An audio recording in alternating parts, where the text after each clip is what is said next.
नमस्कार, मैं हूं रविरंजन। आप देख रहे हैं लाइव बिहार। आज हमारे साथ हैं वरिष्ठ पत्रकार भोलानाथ जी। और आज बातचीत का मुद्दा है कि बिहार में बीपीएससी परीक्षा को लेकर छात्र आंदोलन की राह पर हैं, लेकिन सरकार इस पूरे मामले पर मौन है। उधर बिहार के पूर्व डीजीपी, जिनको कार्यकारी डीजीपी बनाया गया था, आलोक राज को परीक्षाएं नियंत्रित करने के लिए एक बड़ी जिम्मेदारी दी गई है। उन्हें बिहार स्टाफ सिलेक्शन कमीशन का अध्यक्ष बना दिया गया है। तो और जो परीक्षाएं होने वाली हैं उसको लेकर आलोक राज के जिम्मे बड़ी जिम्मेदारी दी गई है, लेकिन बिहार पब्लिक सर्विस कमीशन के जो अध्यक्ष हैं वो क्यों मौन हैं और किन कारणों से विद्यार्थी लगातार आंदोलन पर हैं, इस विषय पर हम लोग बातचीत कर रहे हैं। सबसे पहले भोलानाथ जी का बहुत स्वागत है आपका इस कार्यक्रम में। सबसे पहले तो बीपीएससी एग्जामिनेशन को लेकर बिहार की सरकार संजीदा नहीं दिख रही। वो इस तरह से विद्यार्थियों को, मैंने कभी उनको उन पर लाठीचार्ज करना, कभी उनको जेल भेज देने की धमकी देना, कभी छात्रों को गुंडा कहना, ये सब जो चल रहा है। डिस्ट्रिक्ट मजिस्ट्रेट ने तो अभ्यर्थियों को झापड़ तक लगाया। ये सरकार परीक्षाओं को ठीक ढंग से नियंत्रित क्यों नहीं कर पाती है, आपको क्या लगता है? देखिए, जो 13 तारीख को बीपीएससी की जो परीक्षा हुई, तो उसका जो घटनाक्रम अगर हम लोग देखें कि जो बापू परीक्षा केंद्र पटना में जो था, वहाँ पर 12,000 से ज़्यादा छात्र थे। उसमें लगभग आधे 5,000 से ज़्यादा, 5,500 करीब छात्रों ने परीक्षा दी थी। तो वहाँ जो घटनाक्रम हुआ उसमें 12:30 बजे तक परीक्षार्थियों को क्वेश्चन पेपर ही नहीं मिला, आंसर शीट और क्वेश्चन पेपर नहीं मिला। और वहीं से ये हंगामे की शुरुआत होती है। ये सारा बीपीएससी आयोग, जो उसके अध्यक्ष हैं परमार रवि मनु भाई, ये सब लोग सवालों के घेरे में, कटघरे में आए हैं। आप देखिए कि अगर एक रूम में जिसमें कि करीब 250 बच्चे थे, करीब 250 बच्चे थे, उसमें से लगभग 80-81 बच्चों को प्रश्न पत्र मिला ही नहीं। हाँ, और मिला भी तो देर से। जबकि बीपीएससी का ये नियम है कि जितने परीक्षार्थी होते हैं उतने ही प्रश्न पत्र रखे जाते हैं और उनको समय पर मुहैया कराया जाता है।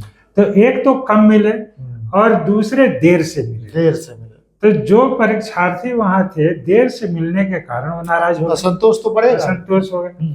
अब उनको लग रहा था कि भाई ये एक मिनट काउंट करता है। इस तरह की प्रतियोगी परीक्षाओं में एक सेकंड काउंट करता है कि अगर आप, पता चला कि 1 मिनट ज्यादा आपको मिल गया तो आप एक सवाल ज्यादा हल कर लिए और आप निकाल लिए परीक्षा, और नहीं कर पाए तो आप पीछे खिसक गए। तो परीक्षार्थियों में ये बेचैनी थी कि जो ये आधे घंटे समय हमारा जो बर्बाद हुआ, देर से प्रश्न पत्र मिले, तो उसकी भरपाई कौन करेगा। और वहां पर उनको संतोषजनक जवाब देने वाला कोई नहीं था कि क्या होगा, कैसे उनकी भरपाई होगी। बाद में ये सारी बातें आई कि उनको कहा गया था कि आपका समय बढ़ा दिया जाएगा, ऐसे होगा वैसे होगा, लेकिन उस समय अफरा तफरी के माहौल में उनको कोई ठोस सांत्वना, दिलासा देने वाला कोई था नहीं। अब दूसरे सवाल पर आइए।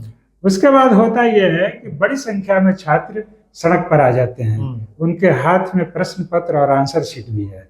ऐसी परीक्षाओं में प्रश्न पत्र और आंसर शीट हाथ में होना अपने आप में एक पूरे शासन की चूक को परिभाषित करता है। बिल्कुल, ये बहुत बड़ी प्रशासनिक चूक थी कि लड़के बाहर आ रहे हैं तो उनके हाथ में आंसर शीट और क्वेश्चन कैसे है। अब आप सोचिए कि जो चीजें आ रही हैं, जो परीक्षार्थी अभी बीपीएससी पर सवाल उठा रहे हैं और ये मांग कर रहे हैं कि पूरी परीक्षा को कैंसिल किया जाए। बाद में हुआ कि परीक्षा ठीक हुआ है, कुछ छात्रों की वजह से डिस्टर्ब हुआ है, लेकिन परीक्षा कैंसिल नहीं किया जाएगा। बापू केंद्र की बात मैं कह रहा हूँ। लेकिन बाद में बापू परीक्षा केंद्र की भी परीक्षा रद्द की गई।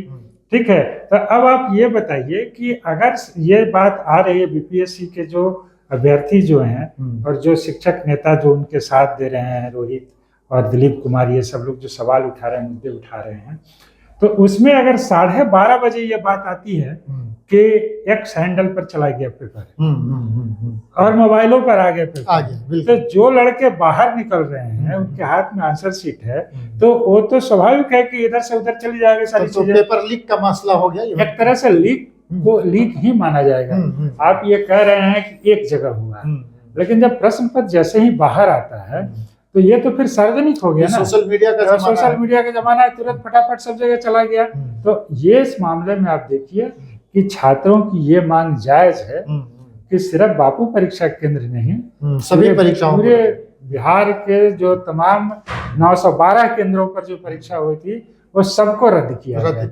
क्योंकि छात्रों की यह भी डिमांड है कि मैंने एक सेंटर पर जहां बापू परीक्षा केंद्र पर 12,000 विद्यार्थी हैं, एक जिले में इतने विद्यार्थी परीक्षा देते हैं जितने एक सेंटर पर हैं, तो इसका माने यह हुआ कि एक पूरे जिले की परीक्षा आपने रद्द की, लगभग उतना। उनका ये कहना है कि ये विद्यार्थी अगर इनको पैटर्न पता चल गया कि इसी पैटर्न पर आएगा तब तो इनको लाभ हो जाएगा, फिर वो उसी तरह से तैयारी करेंगे, फिर वही होगा, तो बाकी लोगों के साथ बेईमानी होगी। तो वही बात है कि अगर एक जगह एक केंद्र की परीक्षा रद्द की गई है तो छात्रों को जो आशंका है कि जब प्रश्न पत्र और आंसर शीट सब बाहर आ गए तो प्रश्न पत्र बाहर आने का मतलब है कि वो लीक होने की भरपूर गुंजाइश है। तो उसको पूरे बिहार की परीक्षा को रद्द किया जाए। सभी 912 केंद्रों पर जो परीक्षा हुई थी, आप ठीक कह रहे हैं कि अकेले बापू परीक्षा केंद्र पर 12,000 छात्र थे, पूरे जिले में कई केंद्रों को मिलाकर इतने परीक्षार्थी नहीं थे। हाँ बिल्कुल, शिवहर जैसे छोटे उसमें तो कभी बहुत कम थे। तो इसलिए ये छात्रों की जो आशंका है उसके हिसाब से आयोग को सहानुभूति पूर्वक गंभीरता से उनकी मांगों पर विचार करना चाहिए। आप सीधे ये आरोप नहीं लगा सकते हैं कि उपद्रवी तत्व थे। भाई एक छात्र का करियर फंसा हुआ है, वो परीक्षा देने जा रहा है, पूरे कई सालों की तैयारी उसकी रहती है, दिल्ली जाके तैयारी करता है, पटना में कोचिंग में तैयारी करता है, और आप अन्य मौके पर उसका इसलिए उसको दिक्कत हो जा रही है कि हम परीक्षा नहीं निकाल पाएंगे क्योंकि देर से प्रश्न पत्र मिला है। तो व्यवस्था वाले, ये सबसे बड़ा सवाल परीक्षा का जो व्यवस्थापक है, व्यवस्था का सवाल सबसे बड़ा व्यवस्था का सवाल है कि अगर आप वहीं पर उस चीजों को मैनेज करते, ठीक है आपको आधे घंटे देर से प्रश्न पत्र मिला है, आपको आधे घंटे ज्यादा का समय मिलेगा, और उसको पूरे व्यवस्थित तरीके से आप उसको मैनेज करते, यही प्रबंधन होता है शासन का, तो इतना हंगामा बवाल नहीं होता है। लेकिन अब जब आपने एक केंद्र की परीक्षा रद्द की, प्रश्न पत्र बाहर आ गए, तो अब छात्रों की इस डिमांड पर आयोग को, बिहार लोक सेवा आयोग को गंभीरता पूर्वक विचार करना चाहिए। इसमें अध्यक्ष जो उसके हैं उनको किसी तरह का ईगो या कोई तरह का ये नहीं पालना चाहिए। उन पर ये सवाल लगातार उठता रहा है कि वो जो कहते हैं वो करते नहीं है। माने उन्होंने कहा कि ये प्रश्न पत्र इतना पैकेट इसका मजबूत है कि कोई इसको फाड़ नहीं सकता बिना चाकू लगाए या उसे, लेकिन भरी प्रेस कॉन्फ्रेंस में एक रिपोर्टर ने उसको ऐसे खोल दिया कि बिखर गया सब, तो वो दिखा दिया। तो ये कहते कुछ है, होता कुछ है। इन्होंने कहा कि नॉर्मलाइजेशन के हम क्यों बोले कि भाई बाद में जब जिसको आप स्पष्ट कर रहे हैं उसको पहले क्यों नहीं स्पष्ट किया। नॉर्मलाइजेशन पर भी ये है, परीक्षाओं को लेकर ये जो कुछ बातें इसके पहले जो थे उन्होंने तो कभी पारदर्शिता रखी और छात्रों से बातचीत करते रहे। ये ऐसे प्रश्न भी सेट किए गए जो बाद में इन्होंने कोचिंग संचालकों से मिलकर, तो लग रहा है कि उन लोगों ने जो बताया होगा उसी तरह का प्रश्न दे दिया। ये 100 से तो ज्यादा इस बार जो आने वाला है वो बहुत मैंने आसान प्रश्न पूछे गए। देखिए रवि जी, जब बड़ी तादाद में वैकेंसी निकलती है, इसमें भी बहुत बड़ी तादाद में 2300 के करीब वैकेंसी है, तो जब भी बड़ी तादाद में वैकेंसी निकलती है तो उसमें जो व्यवस्था जो है उसमें छेद करने की संभावना ज्यादा रहती है। और जो इसके माहिर लोग होते हैं, खिलाड़ी होते हैं, जो माफिया होते हैं, वो काफी पहले से तैयारी शुरू कर देते हैं कि हमको कैसे, कहाँ, किस पॉइंट पर इस पूरे सिस्टम में छेद करना है, अपने लोगों को लाभ पहुंचाना है। तो जैसे नॉर्मलाइजेशन की बात जो छात्रों ने उठाया था, तो वो तो प्रश्न पत्र से सामने साफ हो गया है कि उनकी आशंका सही थी। बहुत ही सरल सवाल दिए गए थे, इतने सरल सवाल थे कि वो शायद सिपाही और दूसरे परीक्षाओं में नहीं पूछे जाते। श्रेयसी सिंह कहाँ की विधायक हैं, तो उसी स्तर का सवाल पूछेंगे तो आप पूछ सकते हैं कि चिराग पासवान कहाँ के सांसद हैं, माने इसी तरह का पूछेंगे। वही बात है ना कि जब एक बीपीएससी एस्पिरेंट से, अभ्यर्थी से जब आप इस तरह का सवाल पूछते हैं तो कहीं ना कहीं छात्रों की जो एक आशंका है, इसका मतलब था कि ज्यादा से ज्यादा लोगों को अपने लोगों को नॉर्मलाइजेशन से परीक्षा निकालने की कोशिश थी कि वो निकाल ले। कोचिंग संचालकों से मिलकर आप प्रश्न पत्र तय करेंगे तो वो अपने हिसाब से फिर उनके जो विद्यार्थी होंगे, जो पढ़ाया होगा, उनको पता होगा कि क्या। या हम अपने दर्शकों को थोड़ा सा हम लोग बता दें कि नॉर्मलाइजेशन में जो कट ऑफ जो जाता है उसको औसत आधार पर कम किया जाता है। इसमें वे छात्र जो बेहतर करते हैं, जिनका रिजल्ट बेहतर होता है, उनके भी मार्क्स कम हो जाते हैं। ठीक है, तो इस तरह से जो है, जो छात्र पढ़ते हैं, अच्छा करते हैं, उनके हित में ये नहीं होता है। इसको लेकर के ही पहला विरोध यही हुआ था और फिर अंततः ये आयोग जो है ने साफ किया कि नॉर्मलाइजेशन नहीं लागू होगा। वो भी तब हुआ जब 1 महीने पहले अध्यक्ष का बयान आया था कि नॉर्मलाइजेशन लागू होगा, फिर उनके सचिव का बयान आया, सचिव ने अखबार में, एक अखबार को भी इंटरव्यू में उन्होंने कहा हाँ कि नहीं लागू होगा।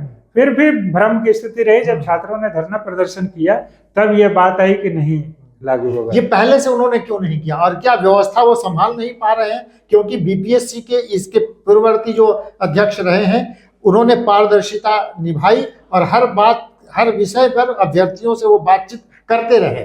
ये जो रवि मनु परमार जो आए हैं, ये नहीं कर पा रहे हैं? आपको लग रहा है कि ये व्यवस्था नहीं संभाल पा रहे हैं? देखिए, बीपीएससी जो है यूपीएससी के बाद अगर बिहार में देखें, बिहार के संदर्भ में देखें तो दूसरे नंबर की सबसे महत्वपूर्ण प्रमुख परीक्षा है। और इसमें दिल्ली से आके छात्रों ने, दिल्ली और दूसरे स्टेट से भी आकर के परीक्षा दे रहे हैं। ये गस्टेड पोस्ट का एग्जाम है जिसमें आप अधिकारी बनते हैं, वीडियो बनते हैं, एसडीओ बनते हैं, डीएसपी बनते हैं। तो इस तरह के एग्जाम बड़ा सेंसिटिव होता है। इसमें आयोग को तैयारी भी उसी तरह से करनी चाहिए कि कोई ऐसा लूप होल ना छोड़े हम, जिससे कि कोई आशंका, कोई सवाल आयोग पर उठे। पहले भी आयोग की परीक्षाओं को लेकर के सवाल उठते रहे। कई बार लोग परीक्षार्थी अदालत में गए, हाई कोर्ट से परीक्षाएं रद्द हुई हैं, फिर से परीक्षा हुई है।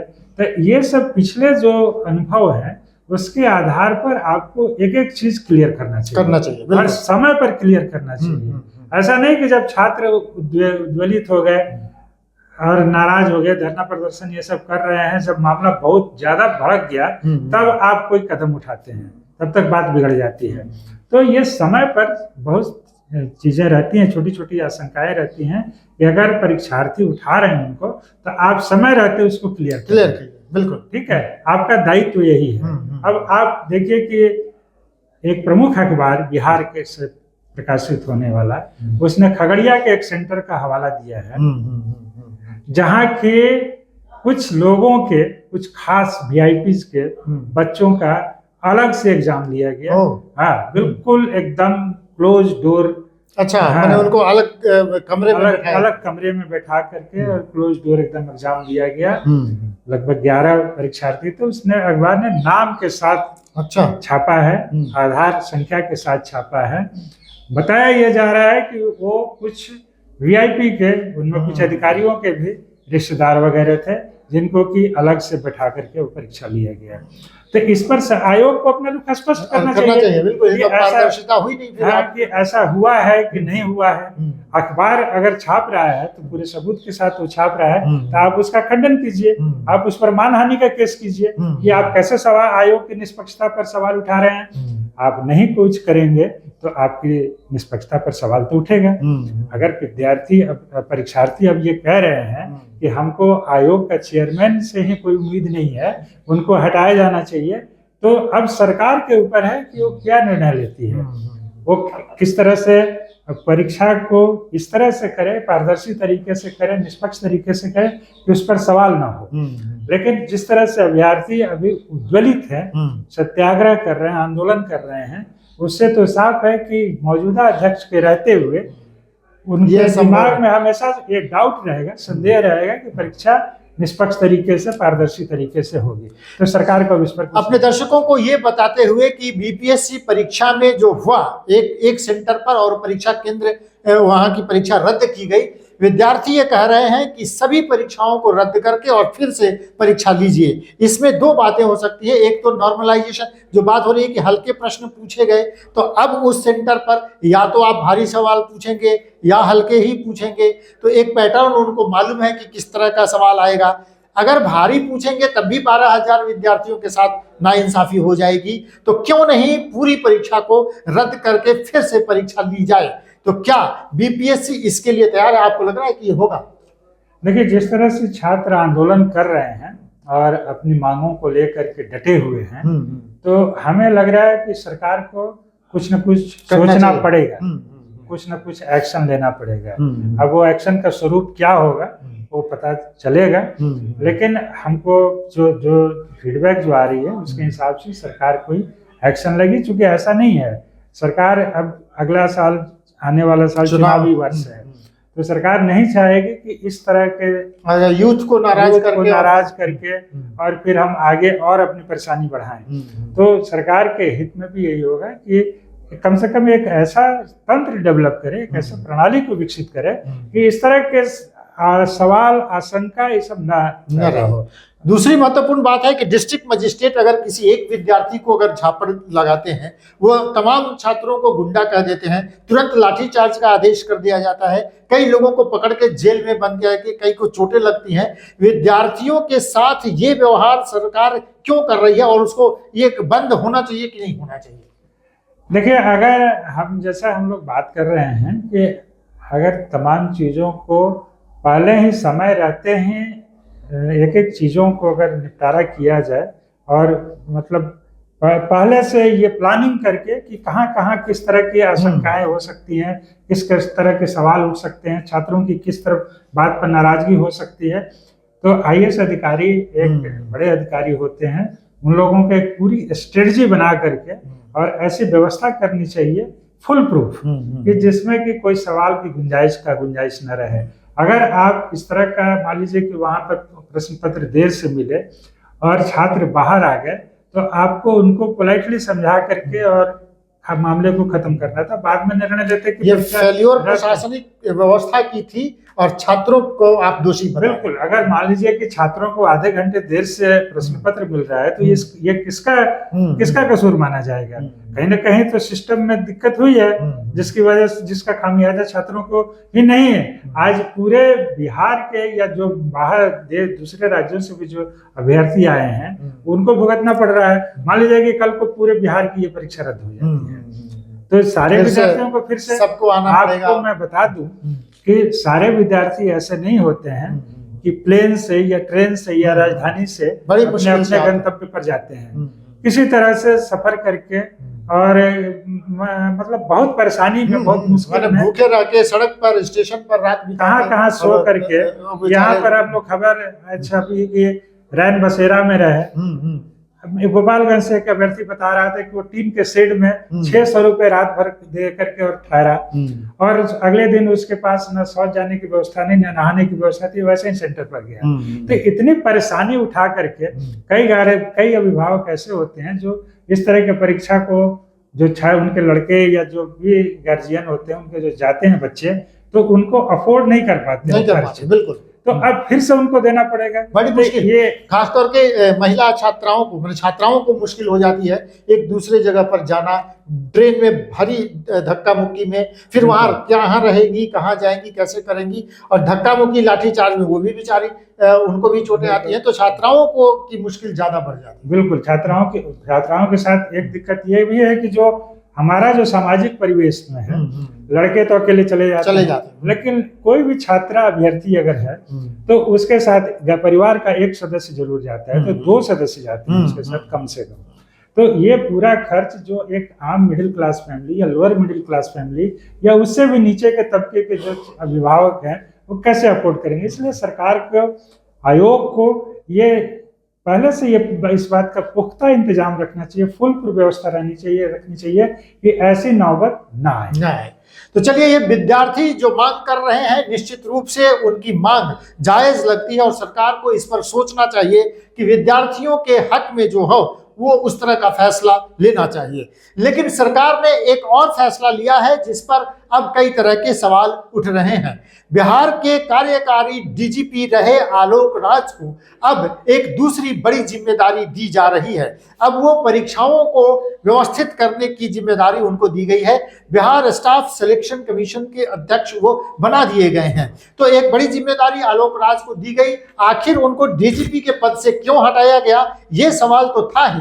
अब उनको एक बड़ी जिम्मेदारी देके सरकार क्या साधना चाहती है, हम आपको ये बताते चले कि इंटर लेवल एग्जामिनेशन जो स्टाफ सिलेक्शन की एक पहले हो चुकी है, दूसरी परीक्षा होने वाली है, लेकिन अभी तक तय नहीं है कि वो परीक्षा कब होगी। हालांकि 2023 में ही उसके फॉर्म भरा चुके हैं और 25 लाख से ज्यादा विद्यार्थियों ने फॉर्म भरे हैं। इंटर लेवल की जो पहली परीक्षा हुई थी उसमें पेपर लीक हुआ था, भारी हंगामा हुआ था और उसके अध्यक्ष को तो जेल तक जाना पड़ा था। तो इन परिस्थितियों में आलोक राज को परीक्षा नियंत्रित करने के लिए एक बड़ी जिम्मेदारी सरकार देने जा रही है, इसको आप कैसे देख रहे हैं? देखिए, आलोक राज जी अभी कार्यकारी डीजीपी थे, पुलिस महानिदेशक, director general of police Bihar थे, और अभी 2-4 दिन पहले ही नोटिफिकेशन हुआ है कि विनय कुमार डीजीपी बन गए। इनको पुलिस भवन निर्माण के महानिदेशक और प्रबंध निदेशक बनाया गया है। तो इस पोस्ट पर मतलब उस तरह का एंगेजमेंट व्यवस्था नहीं होती है जैसे डीजीपी में होती है। शायद सरकार को यही वजह रही है सरकार के पास कि उनको एक अतिरिक्त जिम्मेदारी दी गई है, वह है BSSC, Bihar staff selection commission, जिसको कि हिंदी में कहें आप तो बिहार कर्मचारी चयन आयोग के अध्यक्ष की जिम्मेदारी दी गई है। आलोक राज की छवि एक अच्छे IPS अफसर की रही है। कम समय में ही 105 दिन वो डीजीपी रहे, लेकिन कई ऐसा निर्णय लिए जो कि लोग मानते हैं कि उनका अच्छा निर्णय रहा।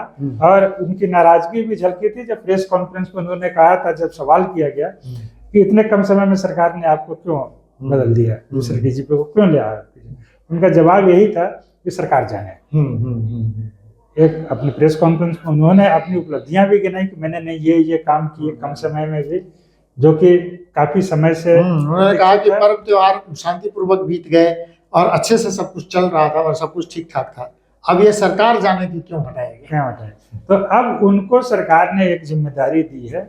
ये वाकई एक उनके लिए चुनौतीपूर्ण टास्क है, जो कि लाखों अभ्यर्थी हैं, जैसा आप बताया कि 25 लाख ऊपर अधिक अभ्यर्थी है।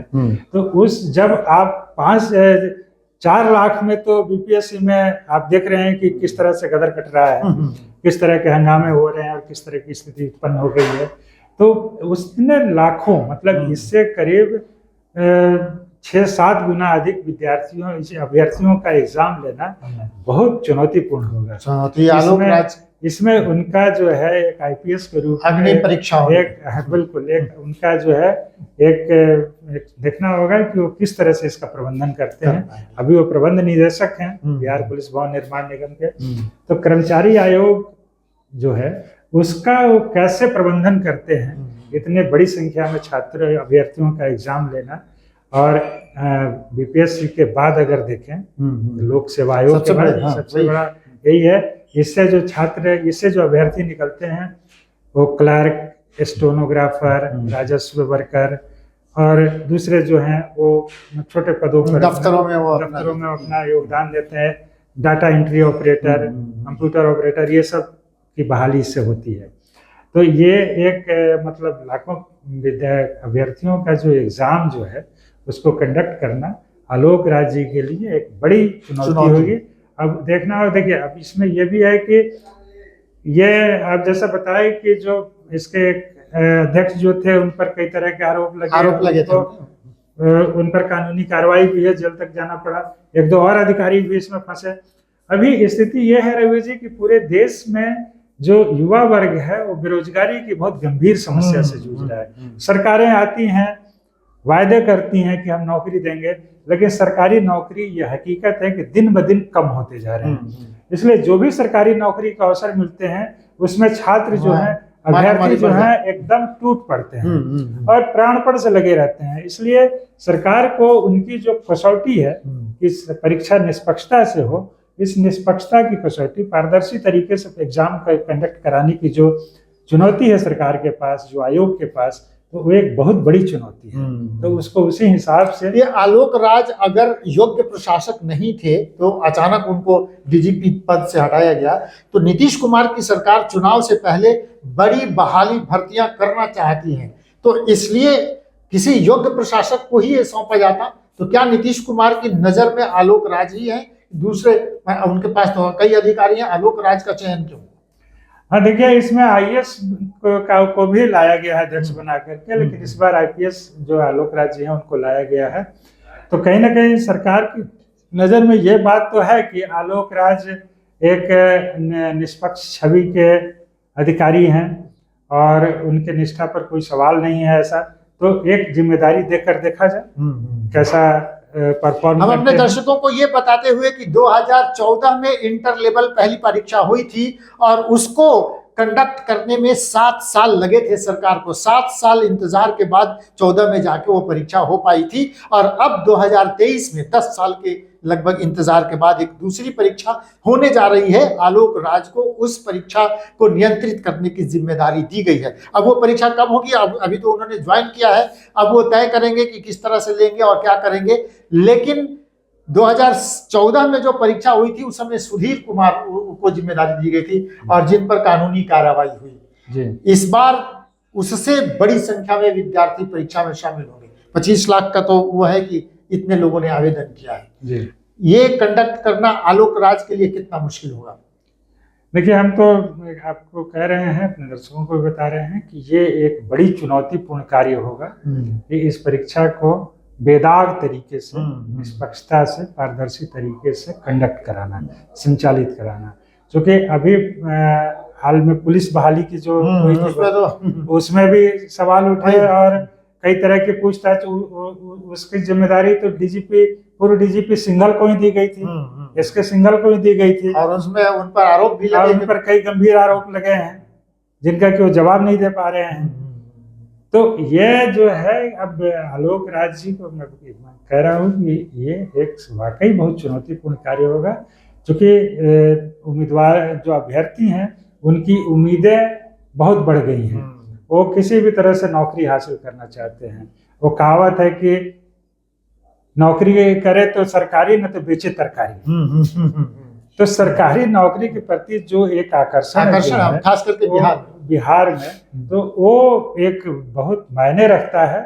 और किसी भी सरकार को, आयोग को, अधिकारी को इसे निष्पक्ष तरीके से कंडक्ट कराना एक बहुत कौशल का काम होगा।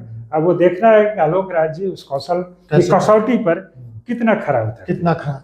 तो चलिए, आलोक राज को एक बड़ी जिम्मेदारी देके सरकार ने ये जताने की कोशिश की है कि आने वाली परीक्षाओं में वो कुछ नया करना चाहती है। हालांकि नीतीश कुमार ने ये पहले कह दिया कि चुनाव से पहले बड़ी बहालियां हो सकती हैं, तो उसकी तैयारी हो सकती है। सिविल कोड की जो परीक्षा 2022 में छात्रों ने परीक्षा भरी थी, उसकी तारीख का ऐलान हो चुका है। इसी फरवरी महीने में सिविल कोड की परीक्षा 2 साल के बाद वो परीक्षा होने जा रही है। अब ये स्टाफ सिलेक्शन की परीक्षा होगी, वो आलोक राज आ गए हैं, तो इंतजार रहेगा कि कब परीक्षा की तारीख घोषित हो रही है और परीक्षा ठीक ढंग से हो पाए, इसको लेकर भी सभी आशान्वित हैं। तो इस तरह के हर अपडेट्स के लिए आप जुड़े रहिए लाइव बिहार के साथ और देखते रहिए लाइव बिहार। नमस्कार।